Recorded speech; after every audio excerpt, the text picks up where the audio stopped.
Tonton video ini sebelum memutuskan konten YouTube apa yang akan kalian buat. Kosongkan pola pikir kalian dan simak video ini baik-baik. Jangan pernah di-skip karena setiap bagian dalam video ini itu sangat penting.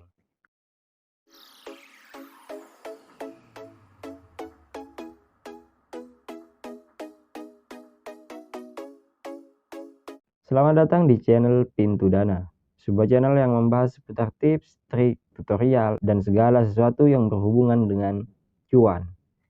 Di video kali ini, saya akan menjelaskan beberapa hal yang menurut saya penting untuk dipertimbangkan sebelum teman-teman memutuskan ide konten untuk channel YouTube teman-teman. Mungkin sudah tidak asing di telinga teman-teman bahwa gaji seorang YouTuber itu lumayan besar. Hal ini memicu sebagian masyarakat untuk ikut-ikutan menjadi YouTuber.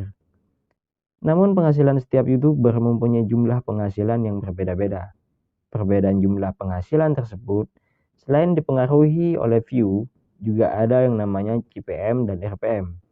Apa itu CPM dan apa itu RPM? CPM teman-teman adalah biaya dari 1000 tayangan iklan sebelum pembagian keuntungan YouTube. Sedangkan RPM adalah pendapatan kalian setelah pembagian keuntungan YouTube per 1000 penayangan. Salah satu faktor yang membedakan kenapa setiap YouTuber mendapatkan CPM dan RPM yang berbeda itu dipengaruhi oleh ide konten. Konten seputar video prank berbeda CPM dan RPM-nya dengan konten seputar otomotif. Konten seputar gaming akan jauh berbeda CPM dan RPM-nya dengan konten seputar investasi. Nah, konten yang membahas seputar personal finance, konten kreator, investasi, otomotif, keuangan, atau bisnis online itu cenderung mendapatkan CPM dan RPM tinggi. Namun jika saat ini teman-teman berpikiran untuk menjadi seorang YouTuber lalu memutuskan membuat konten mengenai personal finance, investasi, otomotif, hanya karena CPM dan RPM-nya yang cenderung tinggi, maka saya katakan tolong stop dulu teman-teman. Mungkin di antara kita banyak yang mendengar bahwa seorang YouTuber itu kaya raya, seorang YouTuber itu banyak uang. Tapi untuk sampai kepada titik itu kita membutuhkan konsistensi dan juga kerja keras agar kita bisa sampai kepada titik itu teman-teman.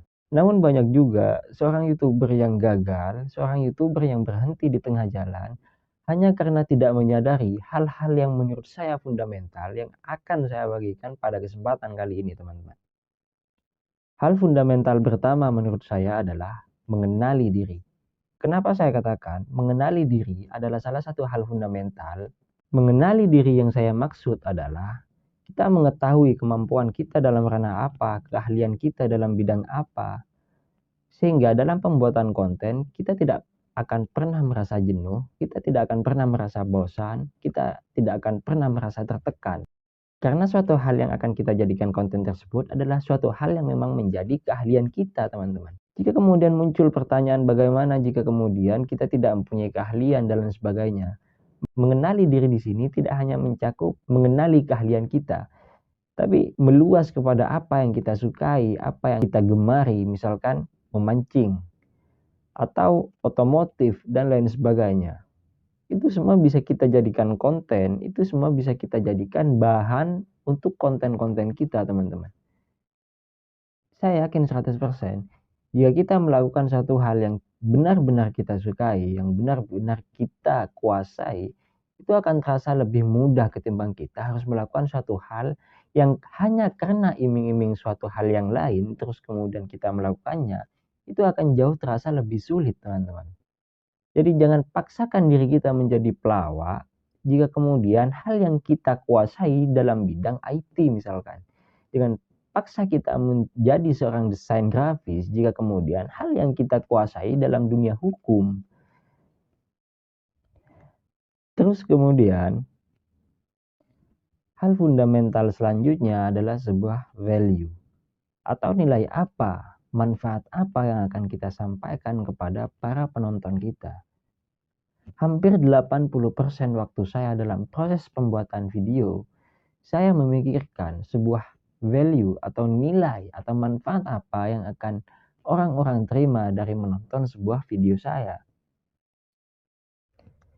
Saya meyakini jika ada sebuah value dari sebuah konten yang kita sajikan, akan selalu ada orang-orang yang menunggu konten-konten kita berikutnya. Hal fundamental selanjutnya menurut saya adalah komitmen, teman-teman. Seperti yang teman-teman ketahui, untuk mulai menghasilkan dalam dunia YouTube, kita tidak mendapatkan hasil ketika selesai pembuatan konten pertama. Tapi mungkin ada beberapa yang harus melalui proses panjang. Nah, dalam proses panjang tersebut, kita membutuhkan yang namanya komitmen untuk selalu konsisten membuat konten-konten yang menurut saya harus mempunyai nilai. Mungkin cuma itu video kali ini. Terima kasih telah menyaksikan video ini. Sampai jumpa di video selanjutnya.